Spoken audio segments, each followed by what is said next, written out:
പശ്ചിമേഷ്യയിലെ സംഘർഷങ്ങളിൽ ഭൂരിഭാഗം ലോകരാജ്യങ്ങളും തങ്ങളുടെ നിലപാട് വ്യക്തമാക്കി കഴിഞ്ഞു. ബ്രിട്ടനെ പോലെ ഒരു കൂട്ട് US-നെയും ഇസ്രായേലിനെയും പിന്തുണയ്ക്കുമ്പോൾ റഷ്യയും ചൈനയും ഇറാന് ഒപ്പമാണ് നിലകൊള്ളുന്നത്. എന്നാൽ ഇന്ത്യ വിഷയത്തിൽ നിഷ്പക്ഷ നിലപാടാണ് സ്വീകരിച്ചിട്ടുള്ളത്. സംഘർഷം മുറുകുന്ന സാഹചര്യത്തിൽ നിർണായക ശക്തികൾ ഏതൊക്കെ ചേരിയിലാണ് എന്ന് പരിശോധിക്കാം. മിഡിൽ ഈസ്റ്റിൽ നടക്കുന്ന സംഘർഷങ്ങളിൽ ലോകരാജ്യങ്ങൾ നിലവിൽ സ്വീകരിച്ചിട്ടുള്ള നിലപാടുകൾ അത് നിർണായകം തന്നെയാണ്. കാര്യം ഈ യുദ്ധം അവസാനിപ്പിക്കാനും വേണ്ടി വന്നാൽ അത് എസ്കലേറ്റ് ചെയ്യാനും ഈ നിലപാടുകൾക്ക് പ്രത്യേകം ഒരു വലിയ സ്വാധീനം തന്നെ അതിന് വരുത്താൻ സാധിക്കും. ആദ്യം നമുക്ക് നമ്മുടെ ഇന്ത്യ എടുത്ത നിലപാട് വെച്ച് തന്നെ നോക്കാം. യുദ്ധത്തെ അപലപിക്കുന്നു എന്നുള്ള നിലപാടാണ് ഇന്ത്യ സ്വീകരിച്ചിട്ടുള്ളത്. അതായത് ഈ യുദ്ധത്തിൽ പങ്കുചേർന്നിട്ടുള്ള 3 കക്ഷികളെയും തള്ളിക്കളയുന്ന നിലപാട് തന്നെ ഇന്ത്യ സ്വീകരിച്ചിട്ടുണ്ട്. അതുപോലെ തന്നെ പക്ഷം ചേരാത്ത സമീപനം, ആരുടെയും പക്ഷം ചേരാതെ ഒരു നിഷ്പക്ഷ നിലപാട് സ്വീകരിക്കുന്നു എന്നുള്ളതും നമ്മുടെ രാജ്യത്തിൻ്റെ ഒരു പ്രത്യേകതയാണ്. അതുപോലെ തന്നെ GCC രാജ്യങ്ങൾക്ക് ഒരു പിന്തുണ അറിയിച്ചിട്ടുണ്ട്. അതുപോലെ എല്ലാ GCC രാഷ്ട്രത്തലവന്മാരെയും പ്രധാനമന്ത്രി നരേന്ദ്രമോദി 48 മണിക്കൂറിനകം വിളിച്ച് സംസാരിക്കുന്ന ഒരു സാഹചര്യം കൂടി ഉണ്ടായിരുന്നു. എന്നാൽ ഇതിലുള്ള ഒരു ആക്ഷേപം എന്ന് പറയുന്നത് അത് പ്രധാനമായിട്ടും ഇന്ത്യയിലെ പ്രതിപക്ഷ പാർട്ടികൾ തന്നെയാണ് ഇത്തരമൊരു ആക്ഷേപം ഉന്നയിച്ചത്. അതായത് UAE-യിൽ ഇറാൻ ആക്രമണം നടത്തിയപ്പോൾ ഇന്ത്യ ആ ആക്രമണത്തെ, UAE-യിൽ നടന്നിട്ടുള്ള ആക്രമണത്തെ ഇന്ത്യ നേരിട്ട് അപലപിക്കുകയാണ് ചെയ്തത്. എന്നാൽ ഇറാനിൽ US-ഉം ഇസ്രായേലും നടത്തിയിട്ടുള്ള സംയുക്ത ആക്രമണങ്ങളിൽ ഇന്ത്യ യാതൊരു പരാമർശവും നടത്തിയിട്ടില്ല. അതുകൊണ്ട് തന്നെ ഇത് പക്ഷാപാതപരമാണ്, ഇറാനെ തള്ളുന്നൊരു നിലപാടാണ് ഇന്ത്യ സ്വീകരിച്ചത്. ഇത് നയതന്ത്രപരമായി ഇന്ത്യക്ക് വലിയ തിരിച്ചടികൾ ഉണ്ടാക്കും എന്നുള്ളതെല്ലാം പ്രതിപക്ഷത്തിന്റെ ആരോപണങ്ങളാണ്. ചൈനയുടെ നിലപാടെന്ന് പറയുന്നത് അവർ പൂർണ്ണമായിട്ടും ഇസ്രായേലിന്റെയും US-ന്റെയും ആക്രമണങ്ങളെ അപലപിക്കുകയാണ് ചെയ്തത്. ഇറാന് പൂർണ്ണമായിട്ടുള്ള ഒരു പിന്തുണയും അവർ വാഗ്ദാനം ചെയ്യുന്നുണ്ട്. അതുപോലെ തന്നെ ഇറാന് സ്വയം പ്രതിരോധിക്കാനുള്ള അവകാശമുണ്ടെന്നും കൂടി ചൈന കൂട്ടിച്ചേർക്കുന്നുണ്ട്. ഇതിലൂടെ ഇറാന്റെ ആക്രമണങ്ങളെ അവർ ഒരു പരിധിവരെ ന്യായീകരിക്കുകയും ചെയ്യുന്നുണ്ട്. പൊതുവെ ഒരു നിഷ്പക്ഷ നിലപാട് തന്നെയാണ് ബ്രിട്ടൻ സ്വീകരിക്കുന്നത്. പക്ഷേ ഇറാൻ ആണവായുധം നിർമ്മിക്കുന്നതിന് പൂർണ്ണമായിട്ടും ബ്രിട്ടൻ എതിരാണെന്ന് നമുക്ക് കാണാൻ സാധിക്കും. അതുപോലെ തന്നെ US-ന് UK-യുടെ സൈനിക ബേസുകൾ ഉപയോഗിക്കാൻ വേണ്ടി അവർ അനുമതി നൽകിയിട്ടുണ്ട്. ഇതിൻ്റെ ഭാഗമായിട്ടാണ് സൈപ്രസിലുള്ള UK-യുടെ സൈനിക കേന്ദ്രത്തിൽ US അവരുടെ ചില നയതന്ത്ര ഉദ്യോഗസ്ഥരെയും ചില സൈനികരെയും ഉൾപ്പെടെ അയക്കുകയും ചെയ്തിരുന്നു. അപ്പോൾ ഇതിൻ്റെ ഭാഗമായിട്ടാണ് സൈപ്രസിൽ പിന്നീട് ഇറാൻ്റെ ആക്രമണം ഉണ്ടായത്. അതിനുശേഷം US ഉദ്യോഗസ്ഥരോട് സൈപ്രസ് വിടണമെന്ന് UK തന്നെ പിന്നീട് ആവശ്യപ്പെടുകയായിരുന്നു. അപ്പോൾ സൈപ്രസ് ഉൾപ്പെടെ US-ന് കൊടുക്കുന്ന ഒരു നിലപാട് UK സ്വീകരിച്ചു. അപ്പോൾ അവർ പൊതുവെ നിഷ്പക്ഷ നിലപാട് സ്വീകരിക്കുന്നുവെങ്കിലും ഇറാന് എതിരാണ് എന്ന് നമുക്ക് കാണാൻ സാധിക്കുന്നുണ്ട്.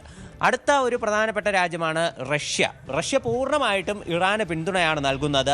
US-ന്റെയും ഇസ്രായേലിൻ്റെയും ആക്രമണങ്ങളെ ശക്തമായി അപലപിക്കുകയും ചെയ്യുന്നുണ്ട്. എന്നാൽ ഇതിൽ നിർണായകമായിട്ട് കാണാൻ സാധിക്കുന്ന ഒരു കാര്യം, ഇതിനു മുൻപേ ഹോർമുസ് കടലിടുക്ക് ഉൾപ്പെടെയുള്ള മേഖലയിൽ ഇറാൻ്റെയും റഷ്യയുടെയും ഭാഗമായിട്ട് ഒരു സംയുക്ത സൈനികാഭ്യാസം എല്ലാം നടന്നിരുന്നു. അപ്പോൾ അന്ന് വലിയ ആശങ്കകൾ ഉണ്ടാക്കിയിരുന്നു.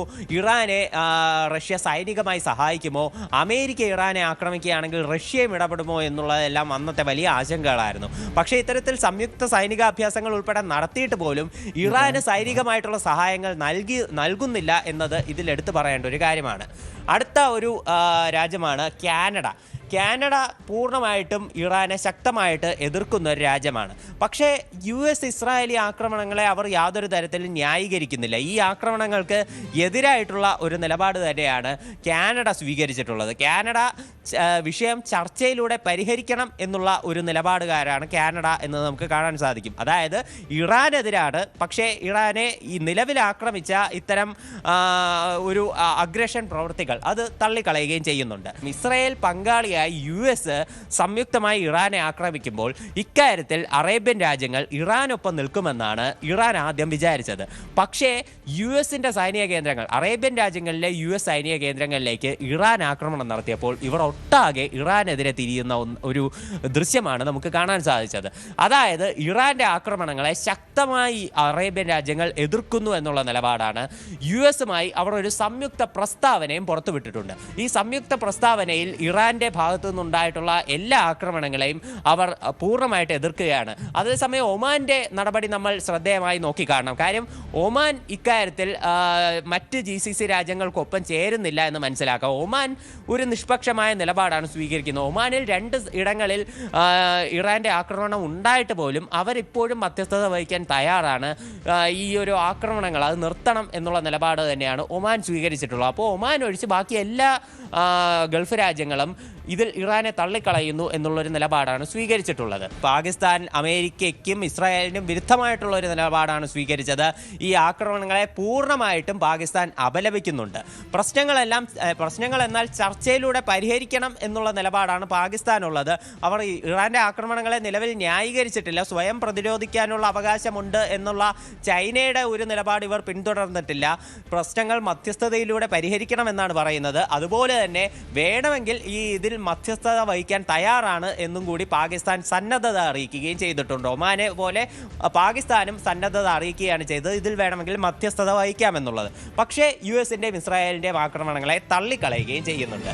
ഇനി ഫ്രാൻസ് ഒരു നിർണായകമായിട്ടുള്ള നിലപാട് എടുത്തിട്ടുള്ള രാജ്യമാണ്. അതായത് US-ന്റെയും ഇസ്രായേലിൻ്റെയും ആക്രമണങ്ങളെ ശക്തമായി ഫ്രാൻസ് എതിർക്കുന്നുണ്ട്. ഇപ്പോൾ UK-യുടേതുപോലെ ഒരു നിഷ്പക്ഷ നിലപാടല്ല ഫ്രാൻസ് ഇക്കാര്യത്തിൽ എടുത്തിട്ടുള്ളതെന്ന് കാണാൻ സാധിക്കും. അതായത് US-ന്റെയും ഇസ്രായേലിൻ്റെയും എല്ലാ ആക്രമണങ്ങളെയും അവർ എതിർക്കുകയാണ്. പക്ഷേ ഇതിലൊരു കോൺട്രഡിക്ഷൻ ഉള്ളതെന്ന് പറഞ്ഞാൽ ഗൾഫ് രാജ്യങ്ങൾക്ക് ഇവർ പിന്തുണയും നൽകുന്നുണ്ട്. കാര്യം ഗൾഫ് രാജ്യങ്ങളുമായി ഇവർ ഒരു സൈനിക കരാറിൽ ഒപ്പുവെച്ചിട്ടുണ്ട്. ഈ സൈനിക കരാർ പ്രകാരം ഗൾഫ് രാജ്യങ്ങൾക്ക് നേരെ എന്തെങ്കിലും തരത്തിലുള്ള ആക്രമണങ്ങൾ ഉണ്ടായാൽ ഗൾഫ് രാജ്യങ്ങൾക്ക് പ്രതിരോധം തീർക്കാൻ ഫ്രാൻസ് സന്നദ്ധമാണെന്ന് അറിയിച്ചിട്ടുണ്ട്. അതുകൊണ്ട് തന്നെ ഗൾഫ് രാജ്യങ്ങളുടെ സുരക്ഷയ്ക്ക് വേണ്ടി ഫ്രാൻസ് അവരുടെ കൂടുതൽ യുദ്ധവിമാനങ്ങൾ, പ്രതിരോധ സംവിധാനങ്ങൾ എല്ലാം മേഖലയിൽ വിന്യസിക്കുന്നുണ്ട് എന്ന് നമുക്ക് കാണാൻ സാധിക്കും. മാത്രമല്ല അവർക്ക് സ്വയം പ്രതിരോധിക്കാനുള്ള സംവിധാനങ്ങൾ കൂടി നിലവിൽ ഒരുക്കിക്കൊണ്ടിരിക്കുകയാണ്. അപ്പോൾ ഈ ഇസ്രായേലിൻ്റെയും അമേരിക്കയുടെയും ആക്രമണങ്ങളെ എതിർക്കുകയും ചെയ്യുന്നുണ്ട്. പക്ഷേ ഇറാൻ ഈ GCC രാജ്യങ്ങളെ ആക്രമിച്ചാൽ ഞങ്ങൾ ഇറാനെതിരെ തിരിയുമെന്നും ഒരു മുന്നറിയിപ്പ് നൽകുന്നുണ്ട്. ഈ ആക്രമണങ്ങളിൽ നിലവിലുള്ള സംഘർഷങ്ങളിൽ UN ഇടപെടണമെന്നാണ് ഫ്രാൻസിൻ്റെ ആവശ്യമെന്ന് പറയുന്നത്. ഇതാണ് ഈ യുദ്ധത്തെ സംബന്ധിച്ച് നിർണായകമായിട്ടുള്ള ലോകശക്തികൾ സ്വീകരിച്ചിട്ടുള്ള നിലപാടെന്ന് നമുക്ക് കാണാൻ സാധിക്കും. കൂടുതൽ വാർത്തകൾക്ക് News 18 Keralam YouTube channel subscribe ചെയ്യുക.